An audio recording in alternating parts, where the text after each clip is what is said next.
So hello from my side. I welcome you here to the panel number 4. Here we will speak about collective traumas and dilemmas of belonging. First of all, we start with Nickell from Purdue University. Is it correct? Close enough. It's Purdue. Okay, I try. Amber will tell us about hunger, and again hunger. The main ethnic Germans and Jews, 1921, 1934. And then we have Austin Charron from University of Wisconsin, Madison. He will has talk on Crimean, Tatars, and Ukrainian civic nationalism since 2014. And the discussant is Carmen Scheide from the University of Bern. So, Amber, the floor is yours. All right, it's going to take me just a minute to get my screen share set up. Great. We see here that data. Oh, no, okay. Much more entertaining presentation. So hopefully you're seeing a PowerPoint slide right now. Unfortunately, I only have 2 screens, so I can only see my script in the slide. So if I start to go over time, please say something because I won't see you warning me. Kind of one of the perils of technology. Before I get started, I want to, of course, thank the organizers for putting this together and giving those of us who are unable to travel a chance to participate. This presentation is part of a much larger project, my dissertation, which examines relationships between ethnic Germans and their Jewish neighbors in rural southern Ukraine from the late Tsarist period through the Holocaust, so it's quite a big chunk of time. And it looks at those relationships as they transitioned from neighborly to murderous. Today, I'm going to discuss one factor in the relational shift between ethnic Germans and Jews during this period, famine. And today that includes the 1922 famine and the 1933 famine, or the Holodomor, but there was also another famine in 1928 that I will not address. And it looks at the ways in which it was encountered and remembered by ethnic Germans and Jews and their co-ethnics in the West.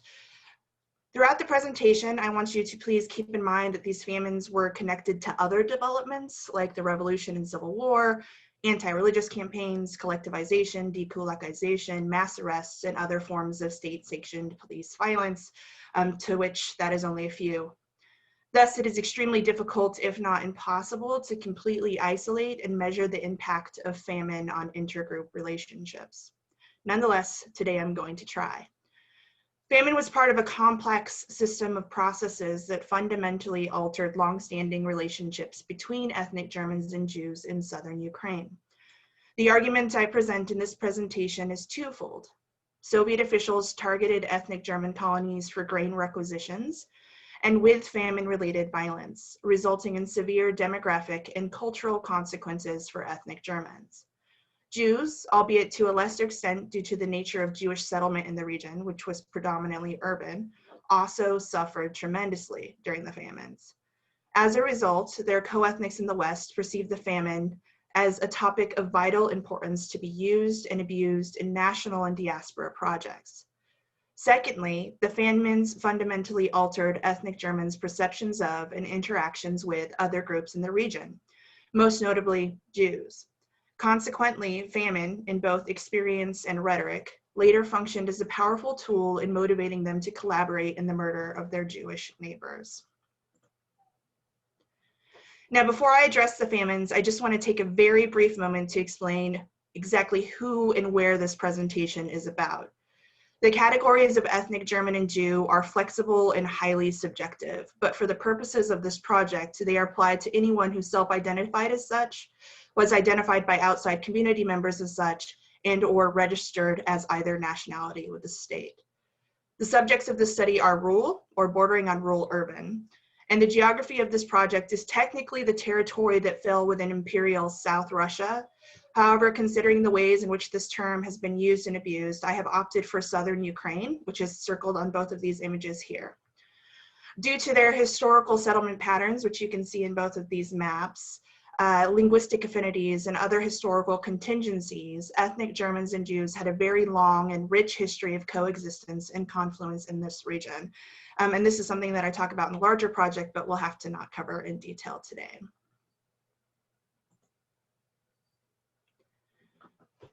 As a result of drought and sustained conflict, famine devastated the Soviet Union between 1921 and 23, with a peak in 1922. This famine affected large swaths of Soviet territory and very publicly devastated the Volga region. And for this reason, until most recently, the famine's unique impact on Ukraine, particularly in the south, has been slightly overlooked. The Soviets' focus on the Volga was no mistake. They intentionally forbade Ukrainian leadership from acknowledging the catastrophic losses occurring in the southern oblasts, which mirrored the situation on the Volga. Why? In order to justify the continued confiscation and export of grain from Ukraine, which was uncoincidentally also the sites of recent peasant, white, and anarchist resistance. If villages refused to hand over grain, Red Army soldiers and secret police descended upon them. Estimates of the death toll range from 300,000 to 1 million. The most accurate is closer to the latter, just below 1 million. A large-scale typhus outbreak compounded these losses, and about 87.8% of those losses occurred in rural areas. The Dnipropetrovsk, Odessa, and Moldavian ASSR, which are the central geography of my larger case study, were among some of the hardest hit. And you can see this in the map with brown shading, which looks at the extent of the famine. I have yet to find any reliable data on either ethnic German or Jewish losses during the famine. The diasporas have numbers, but they are quite unreliable. Nonetheless, it is quite clear in the letters, newspapers, memoirs, etc., that come out of this region that, like all of the peoples of Ukraine, ethnic Germans and Jews did starve. And it's also important to note that there were sizable concentrations of both ethnic Germans and Jews in the famine zones, which you can kind of see from this 1926 data on the map. Unfortunately, the only data that we have before that is the all-Russian census, and a lot changed between the late 1800s and 1921. Losses during the 1921 famine were significantly curtailed due to Moscow's willingness to accept foreign aid. A majority of the aid to Ukraine, when it was allowed in, came from the American Relief Administration, which I'm just going to call the ARA from now on. The ARA housed dozens of smaller diasporic and religious relief organizations operating in the United States under its umbrella. And this included the Volga Relief Society, which I'm going to call VRS, a group composed exclusively of American Germans from the Russian Empire. As part of its agreement with the ARA, the VRS dictated that they be able to send their own representatives to the region to work exclusively in ethnic German villages. Their private funds, in addition to the additional support that they received from the ARA, also near exclusively provided food and clothing support for ethnic German villages. In addition to the ARA, there were also several transnational diasporic and religious organizations providing aid, including several German, Mennonite, and Jewish organizations like the Jewish Joint Distribution Committee, which sent several American Jews to perform work in the region. Now, this aid took several different forms, from people sending sending letters to individuals or funds to individuals, but one of the most common forms was the use of a draft program. And with the ARA draft program, individuals in the United States were able to mail drafts to the person that they wanted to support in Ukraine. And then the recipients could take the trade draft to a warehouse and exchange it for food. What you see here on the slide is an image of an advertisement or instructions on how to send drafts that is targeted at American audiences. And it's multilingual. And this is showing you the minority groups in the United States that they think would be most likely to send drafts. And you'll see that both German and Yiddish appear there. In Ukraine, according to an annual ARA report, the largest portion of these drafts went to, quote, Jews, because so many of them had friends or relatives in the United States, end quote. Ethnic Germans, due to their ties abroad, also received large portions, and this resulted in a sort of nationalization of aid. And this nationalization exacerbated old tensions and created new ones between Jews and Germans, as well as their neighbors. Aid was often sent in response to pleas from the starving, who realized that their transnational ties could be a lifeline. One ethnic German even described the importance of letter writing and surviving, claiming, quote, "A proverb states, need teaches one to pray.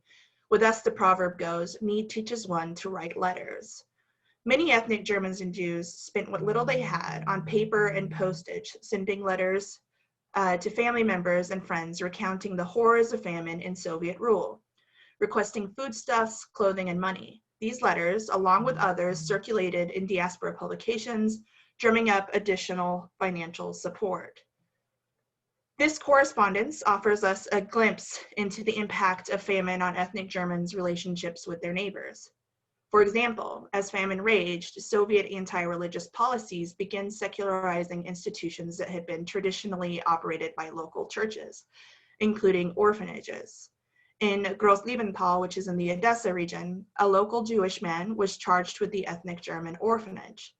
This leadership change coincided with the famine. Thus, the new orphanage leader could not have, even in the most absolutely best circumstances, provided enough food and clothing for the ethnic German children. However, the letter writer did not blame the inept Soviet government nor the famine, but the newly instituted Jewish operator. The writer chillingly claimed that, quote, "This situation will give rise to such a slaughter of Jews as history has never known before. Even babies in their cribs will not be spared. The Jews have earned this terrible reward," end quote. These pervasive ideas were also circulating in the emerging diaspora of ethnic Germans from the Russian Empire in Weimar Germany. The German Workers' Party, which later became the NDASP, and members of the diaspora had already begun thinking about ways to use the plight of Germans in the East in their own cultural, national, and imperial projects. Anti-Semitism, in the form of the Judeo-Bolshevik myth, entered into this discussion. The work of Alfred Rosenberg is a clear example. His family also had ties to the Russian Empire, in this case Estonia, and his 1922 publication, Pest in Russland, or Plague in Russia, depicted the emergence of the Soviet Union as part of a larger Jewish conspiracy which targeted ethnic Russians and Germans. The 1922 famine factored so heavily into this twisted narrative that he dedicated 28 of the 91 pages to the famine in the German relief effort. The 1932 to 34 famine in the USSR peaked in 1933. However, like the 1922 famine, the famine took a very different form in Soviet Ukraine. The Ukrainian famine, or the Holodomor, was a distinct phenomenon embedded in a larger one. Here, the Soviet state intentionally targeted the rural peoples of Ukraine who continued to challenge the power of the state and collectivization. As in 1921, grain requisitions, often unmeetable, became a weapon which the state used to squash resistance. Most scholars, including myself, concur that this was an act of genocide. As with the 1922 famine, the number of victims is debated. The most reliable estimate, however, falls just below 4 million, 92.6% of which resided in rural areas. In this famine, unlike the 1922 famine, the South fared comparatively better. However, Odessa, Dnipropetrovsk in the Moldavian ASSR accounted for a little over 1.5 million starvations, which is still relatively significant. The demographic impact of the Holodomor on each national group, much like the data on the number of famine victims, is also hard to surmise, considering the efforts that Soviet officials underwent to obscure the extent of their crimes. However, unlike the 1922 famine, there is some reliable demographic data with nationality breakdowns for southern Soviet Ukraine and the Moldavian ASSR during the peak famine year of 1933. And this map that you see off here to the side is courtesy of Hurry's MAPA project, and kind of shows you the percentage of Germans and Jews that died in relation to other nationalities. And these percentages are of the entire population. So that means, for example, in Odessa, 7.74% of all ethnic Germans in the region died. And this does not account for those that starved and did not die.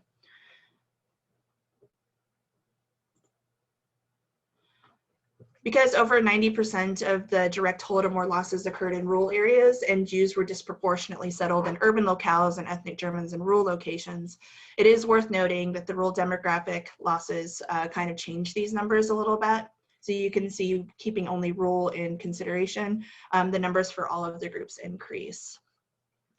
These comparative, however, it is important to keep in mind that both ethnic Germans and Jews died at a much lower rate than Ukrainians, and in some locations less than Poles and ethnic Russians.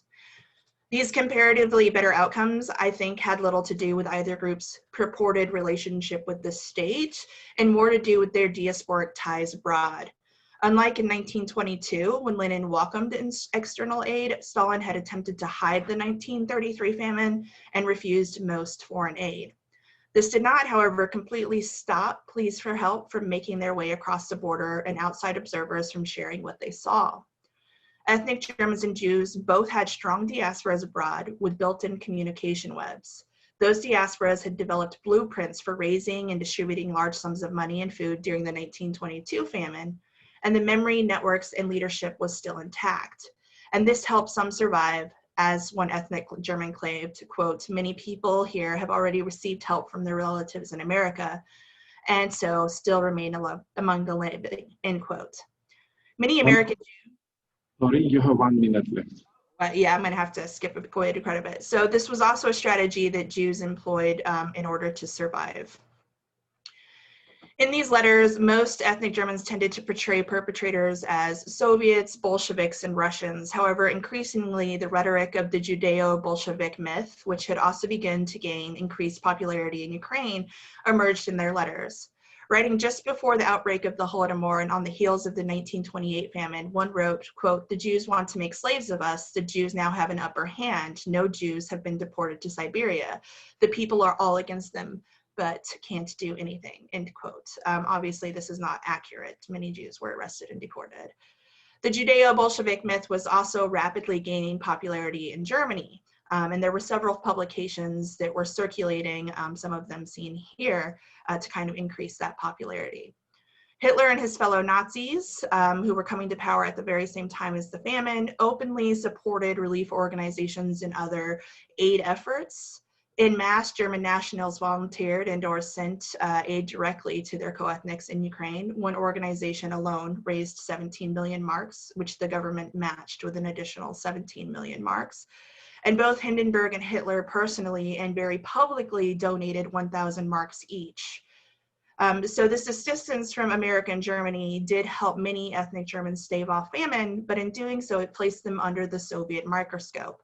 This, quote, "Hitler help" and ethnic Germans' acceptance of it bred accusations of counter-revolutionary activity. And in 1934, the Soviet government blocked most assistance coming from Germany and began arresting ethnic Germans in attempts to, quote, "paralyze fascist work in German national regions," end quote. Now, clearly, there was no direct line from the 1922 and 33 famines to ethnic German collaboration during the Holocaust. History is contingent, always on a multitude of factors.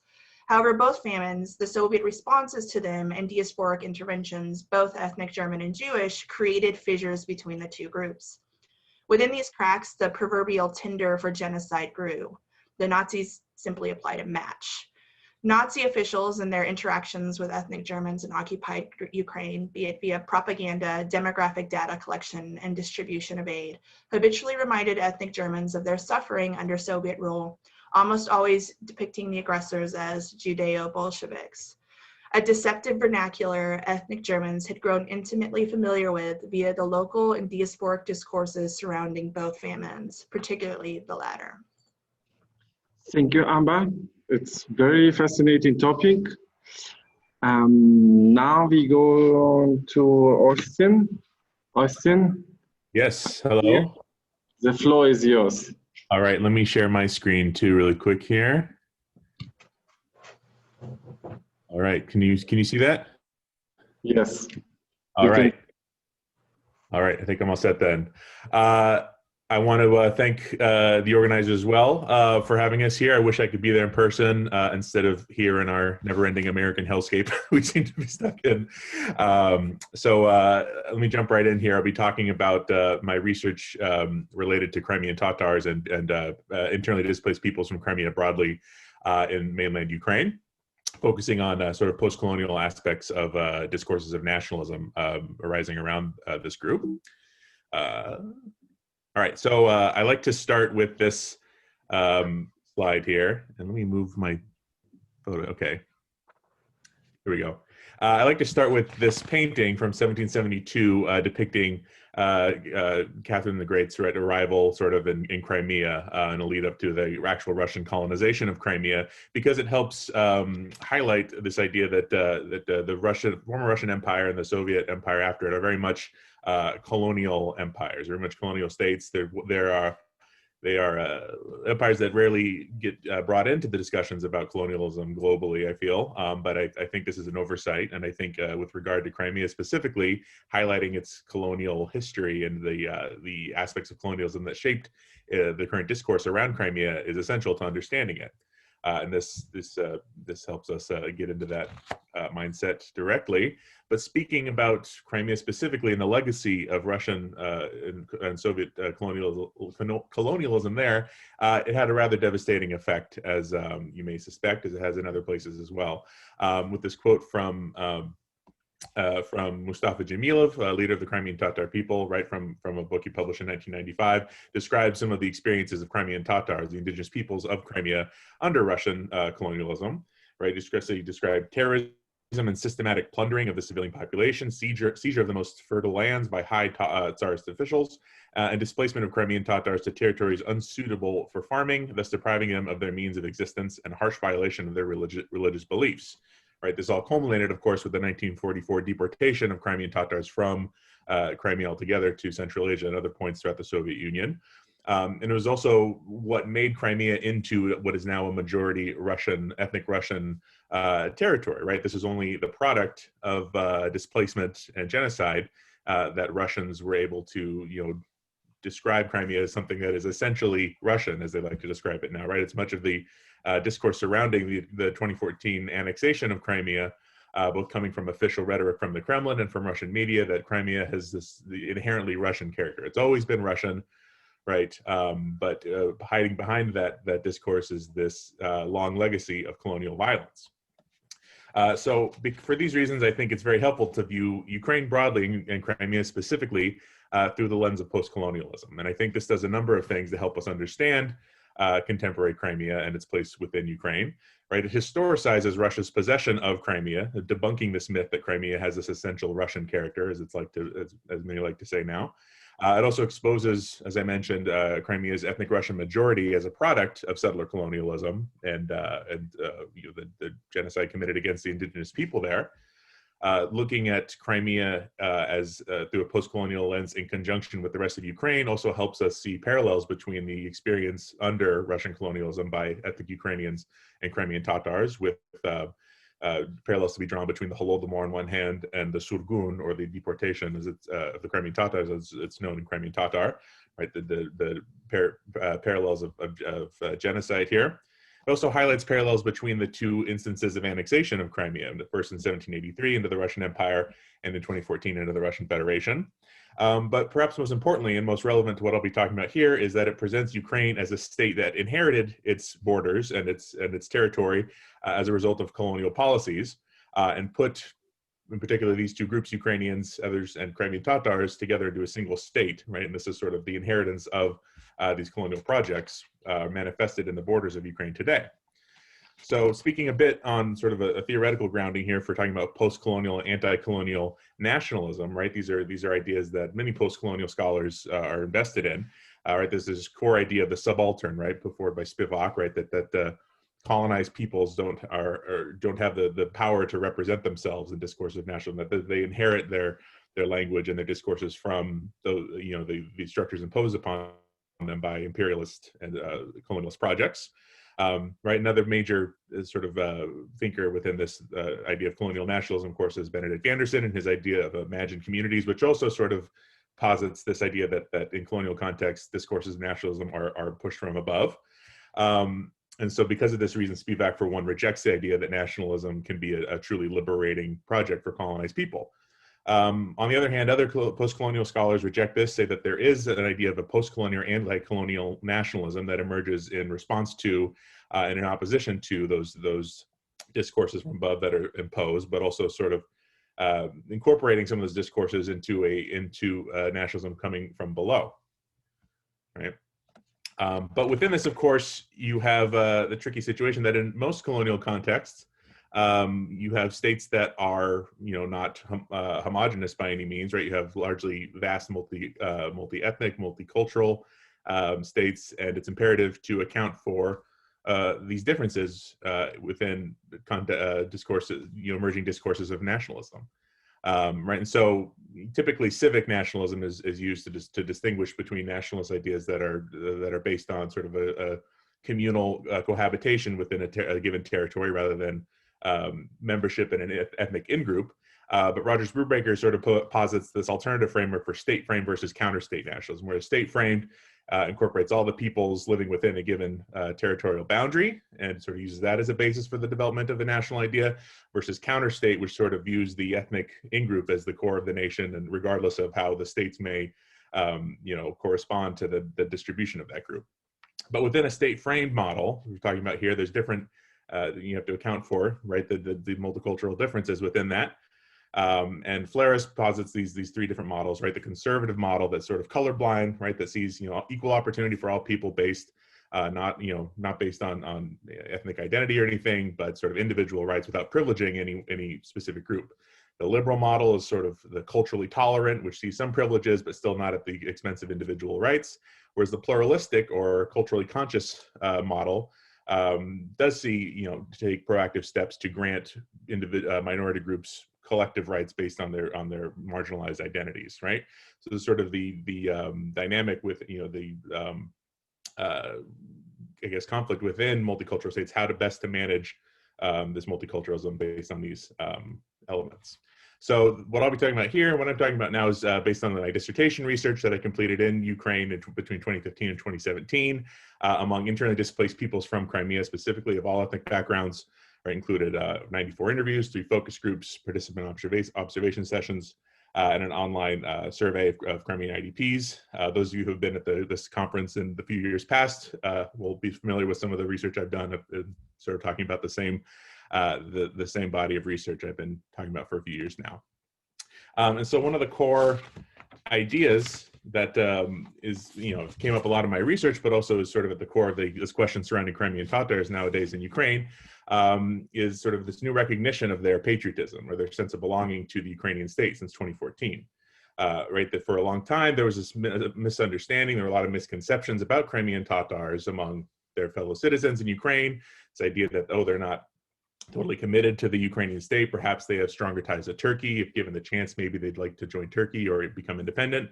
But really, and sort of tragically, in a bittersweet way, it was the 2014 annexation of Crimea that brought a lot of Ukrainian citizens around to this idea that Crimean Tatars very much see themselves as citizens of the Ukrainian state and identify strongly with Ukraine.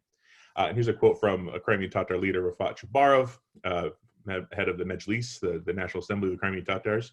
He told me in an interview that after the tragedy of the occupation of Crimea, Ukrainians began to better understand the Crimean Tatars. Many of the negative myths surrounding Crimean Tatars necessarily disappeared with the occupation. Before, there were many in Ukraine who believed that Crimean Tatars posed a threat to Ukraine, that they were potential separatists. Many in Ukraine thought that their relationship with Russia and Russians assured a certain Slavic unity, that it would guarantee a peaceful future. As it turns out, it was the other way around. Those who were considered separatists emerged as the ones who stood up and defended the territorial integrity of Ukraine, and those who were considered brothers turned out to be enemies. The relationship toward Crimean Tatars and understanding of Crimean Tatars became much better, right? So there's this new idea, a new understanding, at least, that Crimean Tatars are very much in support of Ukraine, at least those who now make up the internally displaced Crimean Tatar population in mainland Ukraine.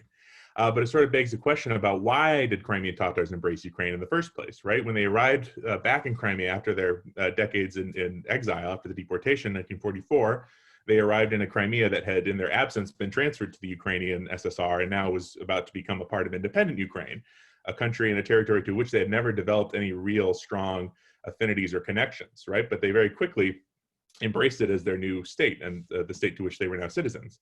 And I asked a lot of Crimean Tatars in my interviews why they thought this happened. Why did the Crimean Tatars embrace Ukraine so quickly?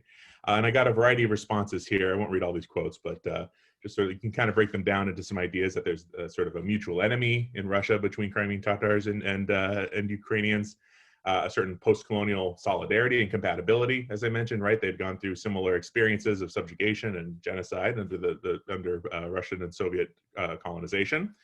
Right, some pointed to sort of a long history of cooperation between Crimean Tatars and early Ukrainians, the Cossacks in particular, sort of a bit of historical revisionism, perhaps looking back from the current situation, sort of reading into past relationships, sort of solidarity or partnership now that may not have been so obvious at the time.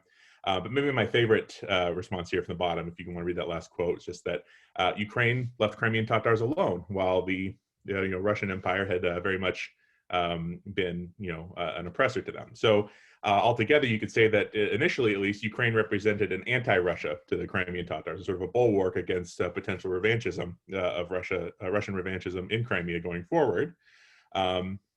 Maybe not so much now with hindsight, but I want to say now that some time has passed, of course, since Ukraine became independent with Crimea as a part of it. Right, you've now had nearly 30 years since that's happened, and there's been an entire generation of Crimean Tatars who have either been born or raised from a very young age as Ukrainian citizens. And for them, it's not a theoretical idea, not something they had to decide upon. Like, this is a strategic idea that we have to partner with Ukraine. But there's a very genuine sense of Ukrainian civic nationalism that has developed among the Crimean Tatar youth in particular. Right, and I'll spare the longer quote here again from Rafat Chubarov, expressing his surprise at how quickly and how earnestly young Crimean Tatars have been expressing their Ukrainian patriotism. But I will read this quote from the bottom from a young Crimean Tatar man who told me that I and all Crimean Tatars are Ukrainians. I absolutely believe this is a political nation, and this is there's an understanding of this and a consciousness of it. For me, it was always like this. It isn't like it suddenly appeared. Right, so it's been there from the beginning for many young Crimean Tatars here, as we see some examples of young Crimean Tatars with their flag with the Crimean Tatar symbol and the Ukrainian flag at the same time. And the Vyshyvanka here that incorporates both the Trizub and the Tamga, the Crimean Tatar national symbol there. And for others who maybe were of the older generation when they returned to Crimea, right, who were maybe children or young adults who sort of had to learn about their Ukrainianness a little, it took a little more time in certain cases. So again, for the sake of time, I'll skip over reading some of these long quotes, but if you want to look at them yourselves. But there's a general consensus I heard from many of these sort of older Crimean Tatars that the Euromaidan was a particularly salient moment when they began to realize how strongly they felt for Ukraine and how important their sense of belonging to Ukraine has become. And that's only strengthened in the years since the annexation. Now, getting the idea of Crimean Tatars and multi-ethnic Ukrainian nationhood, right? There's this idea. It's been circulating for much longer than just in the past, 6 years since the annexation. This idea that Ukraine is a state not only for Ukrainians, but a multi-ethnic state, a state for other groups, including Russians, of course, is sort of the main minority. But incorporating Crimean Tatars into this discourse of Ukrainian multinational, multiculturalism, let's say, I think really helps strengthen that discourse, right? Because not only are they a non-Slavic people, right? That they have a different culture, different language, different background from sort of some of the shared elements that Ukrainians and Russians have, right? It also points to the idea that what is now the Ukrainian state incorporates territories that were not only inhabited originally by Slavic peoples, but also by indigenous peoples like the Crimean Tatars, right? So the inclusion of Crimean Tatars in this discourse really helps strengthen this idea, this sort of postmodern idea of Ukrainian nationalism being one that is multi-ethnic and sort of diverse. You have 1 minute left. All right, I'm almost done here. So one of the major issues that have arisen among the Crimean Tatar IDP population is this idea that they should push for creating, at least symbolically, at first, while Crimea remains occupied, a Crimean Tatar national autonomy to be sort of implemented in reality if and when Crimea returns to Ukrainian control. In my survey, I asked Crimean IDPs of all ethnic backgrounds if they support these ideas, right? The Ukrainian government recognizing Crimean Tatars as indigenous people, which they did after the annexation, recognition of the deportation as a genocide, and this idea of creating a national autonomy. And as you can see, support for those issues among all groups was high in the first two cases, right? That they recognize as indigenous, they recognize the genocide. But this idea of creating a national autonomy does not have wide support among Ukrainian and Russian Crimean IDPs, although it's very high, 84% among Crimean Tatars, right? The Crimean Tatars have actually gone ahead and assembled a sign here at the border of Crimea now that basically, says that it's an autonomous republic, even though it does, that's not enforceable. Doesn't reflect any reality on the ground. But among Slavic IDPs from Crimea, there's sort of a split, right? There's, more of them do not favor this proposal than do. But I did speak with people on both sides that had varying opinions on this. And what it boils down to, those who oppose this idea that, well, what's left for us non-Tatar Crimeans if this were to be implemented, right? What does it do for our rights? And it's sort of a bit of apprehension about what that would mean. And it's reflective of sort of this divide between a more, what Flares would call a conservative or liberal view of multiculturalism versus a pluralistic view espoused by the Crimean Tatars that advocate for sort of the devolution of rights to territorial entities. I'll skip over the last quote and move right to the conclusion here.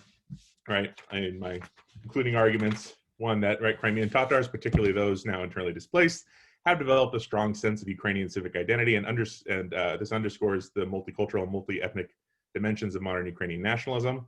Many Crimean Tatars and their advocates espouse a more pluralistic vision of Ukrainian civic nationalism, including the symbolic declaration of a Crimean Tatar national autonomous region, while most Slavic Crimean IDPs promote more conservative or liberal models of multiculturalism. And finally, I just want to point out that by highlighting common experiences of Russian and Soviet colonialism and the historical contingencies of Ukraine's borders, a post-colonial perspective is crucial for theorizing Ukrainian nationhood, identities, and multiculturalism. And I'll stop there.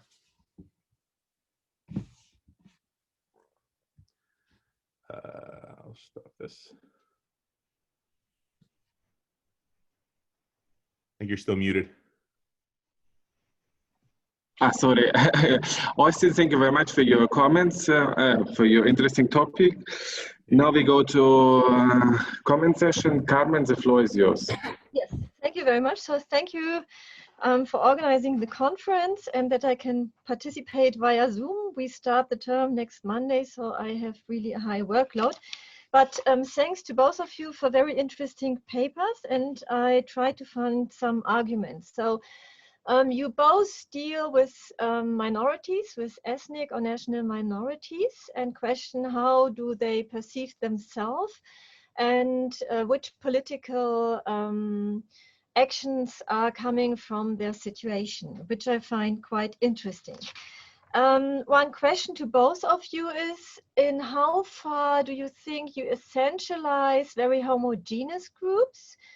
So I have the impression that you talk about these groups as very closed, and you don't see that they are influenced by many different migration processes, for example, mixed marriages, that they have, for example, different religious affiliations, political ideas, and in how much does it affect internal conflicts in these groups, and in how far are coming different political positions and strategies to cope with the situations also maybe from these findings.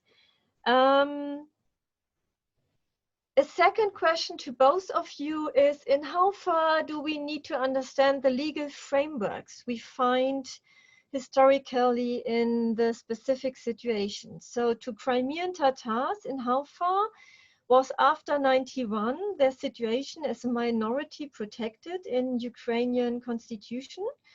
In how far does it give them something to work, to handle?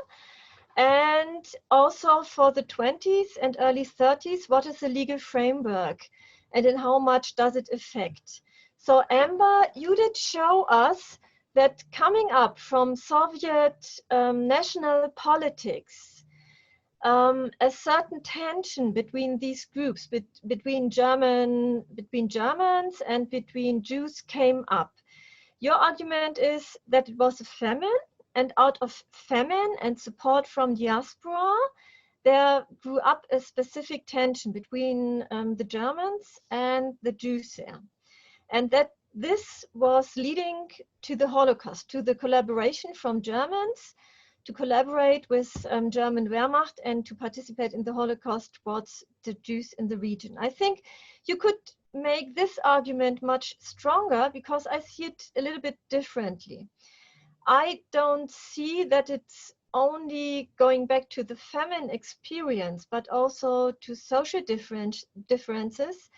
And if you compare the famine in 21-22 and in 31-32, I think there's in between a very important experience, 28-29, when the Soviets were fighting extremely strong against an upcoming Ukrainian nationalism. And Ukrainians,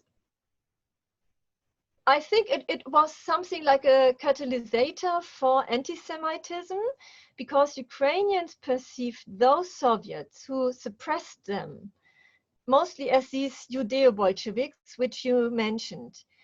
And in how much does it affect this experience in rural areas, also Germans, to see there an enemy? And it's a different argument than going back to the famine, because in the famine we have so many different groups who suffered, as you told. We have many different victims, but class at least was also a very important factor to survive or to starve. And going back to Austin, your presentation has two parts, and in your conclusion you try to give us insights in how much a post-colonial approach might sharpen your analysis. But still I am missing also more a historical perspective. For example, what happened in the time when nationalism in Ukraine during the late Soviet period in perestroika was forced. It started late. It started in 86, 87. But how was then the relationship to other minorities, in the Soviet Ukraine? And was there also coming up something like a Crimean Tatar nationalism as something possible in this time and as something new and mobilizing against the Soviet narrative? And also, in how far do you see 2014 as a shift, as a break in the development in processes? Does the meaning of being a Crimean Tatar changes the connotation? Was it different before? This would be very interesting to find out. And maybe you find material in these St.Gallen datas. And in how far are there different political groups today in between Crimean Tatars to cope with the situation? Do you see also conflicts there? So maybe I stop here. But both, I profited to read both of your papers because I think what you give us are extremely interesting insights in a very broad material. And this, especially you, Amber, you have so interesting material you're working with, and your footnotes, so other people could not see your paper, but in your footnotes, it's really amazing how many ideas you have inside, and I think it's worth to put them more in your main text, in your main argument. I think you're doing it in your PhD, and I really would like to read it in full text. I see that you really had to focus on a specific topic here. So thank you both for presentations. So Amber, would you like to answer? Sure. So the first thing I'll address is the diversity within groups and essentialization. The 200 or so pages that come before I address the first famine actually look at the diversity within groups, the ways in which groups are often more torn internally than they are in their relationships with each other. And my primary thrust of the argument is that ethnic Germans and Jews really started out the 20th century more together than apart. They had all of there was intermarriage, there was conversion, there was going to school together, mentorships, very serious personal relationships and friendships. So that's really the primary thrust. And then I look at those break down over the course of the 20th century. The second thing would be this notion of legal frameworks. I will say that when I address the famines in the larger project, the 1921 famine actually falls within my chapter on the Revolution and Civil War and its aftermath and the impact on ethnic German relations. And the Holodomor actually falls in the chapter that deals also with dekolekization and with the purges that occurred in the German order. And so those other frameworks, those other historical processes that are occurring in the Soviet Union are very important. Which is why I try to stress, at least in the conclusion, that it's a really complex historical process that prompts collaboration.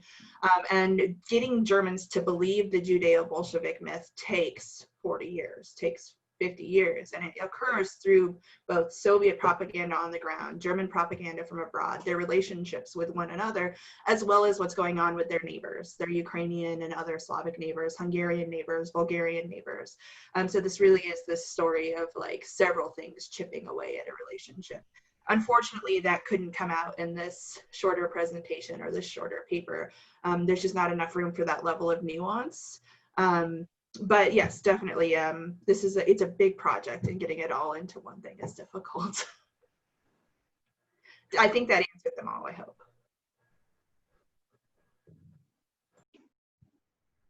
Austin, you would like to continue? Yes, can you hear me? Right, I wasn't sure if it was, okay. Sure, thank you very much, Carmen, for your comments and your questions. I'll also start addressing that question about the essentializing and the homogenization of the groups. Of course, within the Crimean Tatar community, if that's what we're sort of focusing on here, there are certainly sort of cleavages in many different, ways we can think about that. Right there within the Crimean Tatar community, there are three principal tribal identities that have based on those who were originally from either the steppe region of Crimea, the mountain region, or the coastal region. But those have largely sort of been intermixed and have lost a lot of their currency during the period of the deportation, when they're all sort of thrown together and then came back. So those identities exist, but are sort of there's no real sort of political action or anything based on those differences. So there's that cleavage. There's certainly those who have decided to remain in Crimea versus those who have been displaced to the mainland since the 2014 annexation. Many who remain in Crimea, as far anecdotally as I understand from those I spoke to in mainland Ukraine, they are opposed to the annexation, to Russia's annexation, but sort of remain quiet for fear of reprisals that would bring. Although there is a group, at least, that has sort of been incorporated into the administrative and governing structure of Crimea, that are dubbed collaborationists by their fellow Crimean Tatars, who have sort of embraced Russian control over Crimea and have sort of reoriented themselves more towards Russia. So there's that sort of political cleavage, although that is very much not present among those who are displaced to mainland Ukraine, who I've made the focus of my work here. There's certainly cultural and perspectival differences here, but for the most part, there's a political imperative that drives sort of a dovetailing of perspectives and views among the Crimean Tatar IDP community, I would say. And so there certainly are, it's not totally homogenous, I would say, but there is sort of a shared vision of what it means to be Crimean Tatar and what Crimea means to Ukraine in that sense.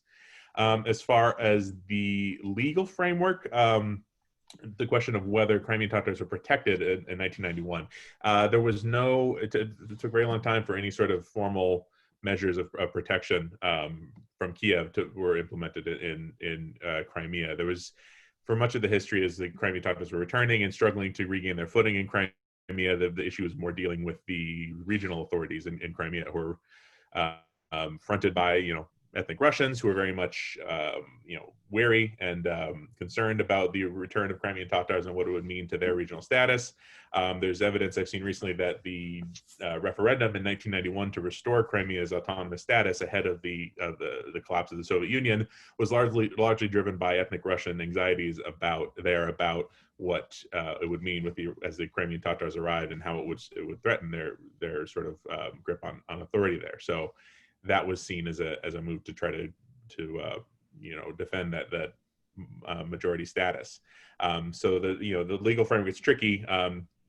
Kiev didn't offer much in the way of protection for most of the 90s, and it wasn't only until right after the annexation that Kiev even recognized the deportation as a genocide, and granted Crimean Tatars the status of indigenous peoples formally. So a legal framework was absent for a lot of this period at the state level. As far as your question here, missing the historical perspective and the bubbling up of Ukrainian nationalism in the late 80s leading up towards Ukrainian independence. This is not something I've looked into much regarding their attitudes towards other minorities at the time, mainly because, when in the question of Ukraine vis-a-vis Crimea and Crimean Tatars, this was before the Crimean Tatars had ever really gained the right to return, right? But it was still a couple years away before the first Crimean Tatar returnees were arriving. So I would imagine that they were pretty much absent from these discourses of Ukrainian nationalism in this early pre-independence period, right, in the mid to late 80s. Though it's a good point. I'd like to look at more about how those attitudes affected other minorities, particularly ethnic Russians, but other Jews and Bulgarians and whatnot who were also minorities in Ukraine at the time. And regarding this question of whether 2014 represents a serious shift or break, whether the meaning of Crimean Tatars has changed since then, I would say so. I think there's always the chance that things could return to a state as they were before the annexation, right? There, suspicions of Crimean Tatars could reemerge, but in my experience there, it's already been a few years since I did my fieldwork there, and I haven't really seen any major shift away from this idea that Crimean Tatars represent a very important part of the Ukrainian civic nation, right? That they're a group that needs to be sort of held up as an example of Ukrainians' sort of Ukraine's shift towards a more civic form of nationalism. And I think, at least among the Crimean Tatars who are now displaced to mainland Ukraine, there's been a real substantive shift towards seeing themselves in this framework, even more so than it was there before. So if I had to venture guess, I'd say this does represent a major break. I think there really is sort of a pre-2014 and a post-2014 view about Crimean Tatars and how they fit within discourses of Ukrainian nationalism. I hope that covers most of what you asked. Yeah. Austin, thank you very much. Carmen, do you have more questions from your side? No, I think we should open for other questions. Yeah. Nothing so far. Excellent, great. So now we, I already see, Tonik, your hand. And now we open our Q&A session. We still have some time. So Tonik, please come in and then. Okay, or Andrea, please. Yeah. Yeah, it's okay. Yeah. Yeah. Yes, my questions are addressed both to Amber and to Austin. I'm glad that Amber touched on the 1920-22 famine, because that's often neglected. And she mentioned the ARA, the American Relief Administration. She didn't mention the head of it, who was Herbert Hoover, of course. And I wonder to what extent the experience of that famine has impacted the Soviet reaction to later famines, and indeed to the Marshall Plan in the aftermath of the Second World War. I'm thinking of that because the ARA was seen, rightly or wrongly, as a spying operation, intrusive in Soviet matters.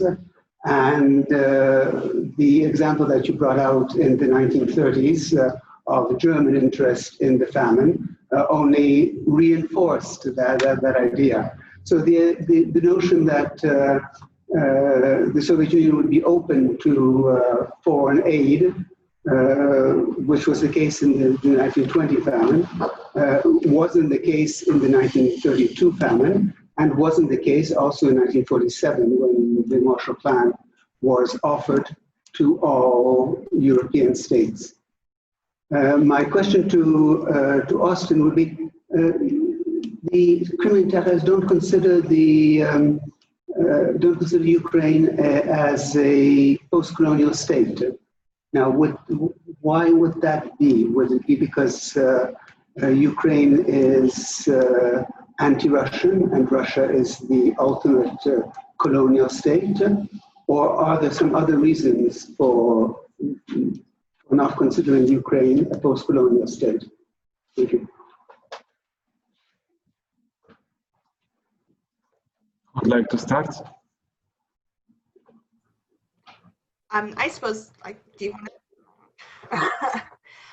to? So in regards to Stalin's paranoia concerning external aid, Herbert Hoover and definitely several of his associates did have the intent to kind of combat Bolshevism with food initially on.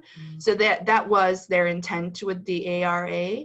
However, I do not think that was Stalin's primary motivator in the 1933 famine, because they did allow some Americans in. There's, of course, the famous case of Walter Duranty misreporting the famine, and, of course, other reporters reporting correctly.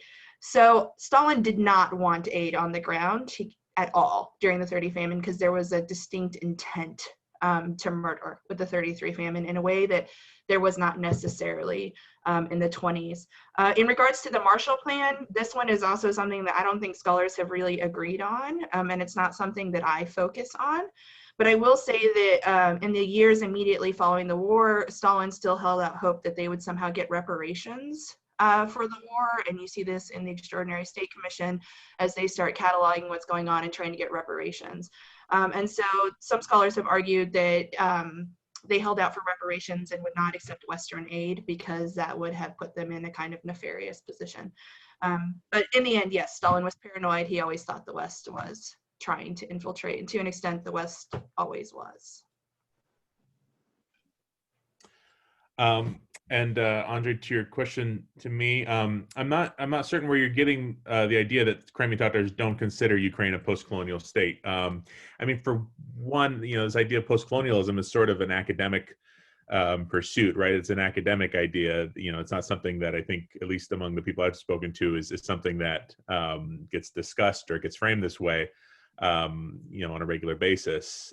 So there's certainly no, idea out there that this isn't Ukraine isn't a post-colonial state, that it isn't something that is the legacy of colonization. And I think that if you were to pose this idea to Crimean Tatars, the average Crimean Tatar in, the one who would be internally displaced in mainland Ukraine, I think they would be very, if they hadn't already considered that to be the case, they would be receptive to that idea, and to see the sort of solidarities that form through the mutual experiences that Crimean Tatars and Ukrainians have had. So no, there's not really, any idea, narrative out there that among the Crimean Tatars that it's not a post-colonial state. I don't think that's something that they even really discuss in those terms, but they likely would be receptive to that idea if it were posed to them. Thank you. Tornike, please take a seat. I feel that I have to present my age and name. Born in this year, this is my name. Anyway, excellent presentations and good to see you. Austin said that we can't go to Georgian restaurant this year. So my question is more how you theorize about those macro categories. And I'm wondering how helpful are those civic, ethnic, civil categories in theorizing about as situational and as relational as those categories of practice in the first place are. So this is kind of the first question: civil, civic, and ethnic, nationalism and national identity belonging. Second question probably will be shorter. I'm wondering if you notice any bottom-up versus bottom-up, top-down conflicts on the level of social movements or mobilization against the current situation in Crimea. This somehow builds on what Carmen mentioned. This is probably the first one in the theoretical part and second more empirical. And great presentation, Amber, but I don't have any questions. So thank you. All right, great to see you too, Tornike. And yeah, I missed that my annual Georgian restaurant excursion as well. So hopefully next year, whoever it may be and wherever the situation in the world may be. But to this question, yeah, the civic ethnic divide and its helpfulness, I agree that that's sort of a framework that has some issues, which is why I like sort of Brubaker's idea that I presented there about state frame versus counter-state nationalism. I think that as a political geographer, I like this formation because it sort of reorients the idea of national belonging, centers it on the idea of territory, right? Whether you view territory as shared territory of the state as sort of the basis for which solidarities form and a sense of belonging starts to coalesce versus we might call an ethnic model, but in this formation, sort of the counter state, right? That you see the ethnic in-group or whatever the basis of the sort of in-group might be based on some sort of cultural commonality as this being the basis of national identity, whether or not it's sort of transcends or is sort of, whether it transcends the national boundaries or whether it's sort of something smaller than the nation state that it's meant to incorporate, but it might include other minorities as well. So that's, I think that's a helpful way to think about it more in terms of state frame versus counter state instead of civic and ethnic. And I try to incorporate that perspective more in the work I do on this. Versus regarding the bottom up versus top down mobilization, I think it's largely driven by sort of a bottom up drive towards at least mobilizing this idea about the political actions, right? The political objectives of trying to bring about the declaration, at least symbolically for now, of a Crimean Tatar national autonomy. It's something that is driven by Crimean Tatar activists, and it's something that is that doesn't seem to be talked about as much these days as it was when I was doing my field work. But it does have its proponents in the echelons of government, sort of coming from a top-down orientation. There are increasingly Crimean Tatars who are in the Ukrainian government who sort of have a platform and a voice to sort of push some of these ideas. And so I think as their presence in Ukrainian governmental institutions hopefully expands, that will be something that they can advocate for and help drive sort of a top-down push to meet sort of the bottom-up one, if this is going to remain a true political objective. Austin, thank you very much. Olena, you? This question? I was thinking it's funny because I need to look at the camera, but I want to see you too, so it's kind of strange. But hi, Austin, and hi, Amber. My question is to you, Amber. I was thinking, the question is inspired by my own research on Poles in Soviet Ukraine in the interwar period. So we know that both Jews and Germans had a long history in the Imperial Russia. And those Germans, at least Germans, they were not the same as those Germans in modern Germany.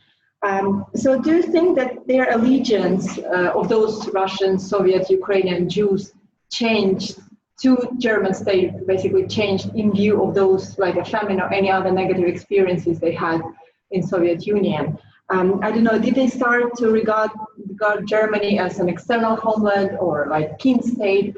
Maybe you studied and looked at whether the number of petitions to the German consulate changed, were there any changes in the patterns of migration? Did they start to kind of trying to escape the Soviet Union and use this ethnic card to kind of to go to Germany? Like, this is basically what I observed with Poles, and I was just thinking whether it was the same with Germans. Thank you. So yeah, 100% absolutely.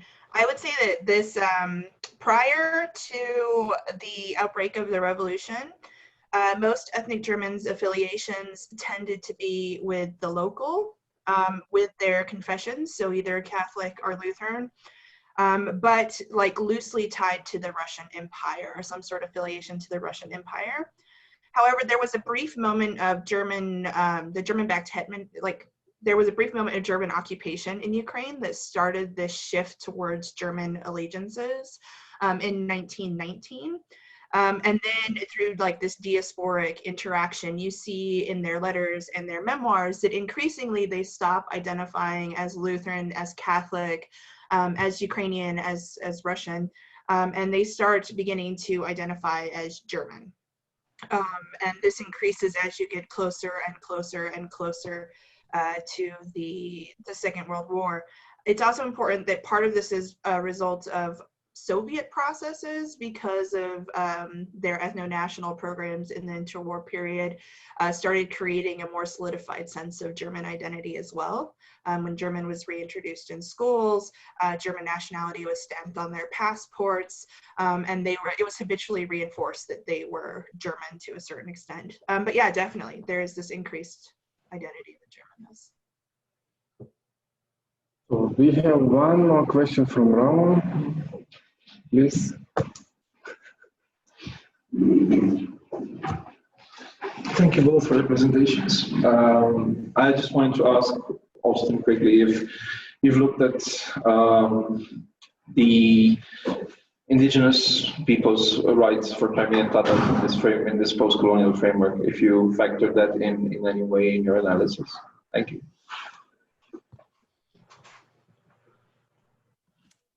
Thank you. So just, you mean specifically just looking at, within like a global framework, as as far as pushing the rights of indigenous peoples globally? I guess I'm not totally certain what the question was. The rights of indigenous people.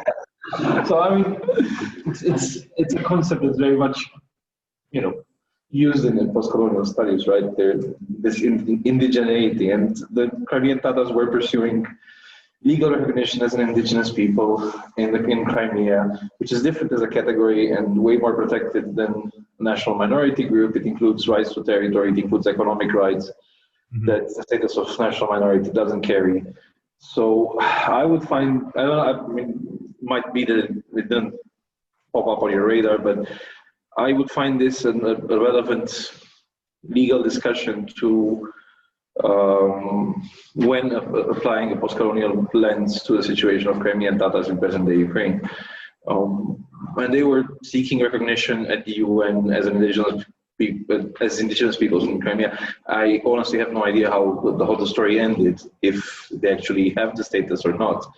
But I do find this as a potentially important point to make when discussing their position in current Ukrainian society. And of course, all of this started after 2014, so it's a development that happened after the conflict, which is strange because indigenous peoples lay claim to territory they actually live in, whereas here you have an indigenous group laying claim to a territory they don't have access to because the ones campaigning for this recognition are based in Ukraine.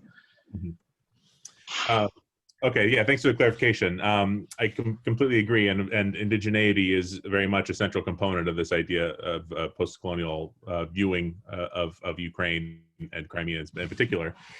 There is, as I mentioned, the Ukrainian government recognized them as an indigenous people only, as you mentioned, right after 2014. So that was a delayed result of many years of advocacy among the Crimean Tatar population there.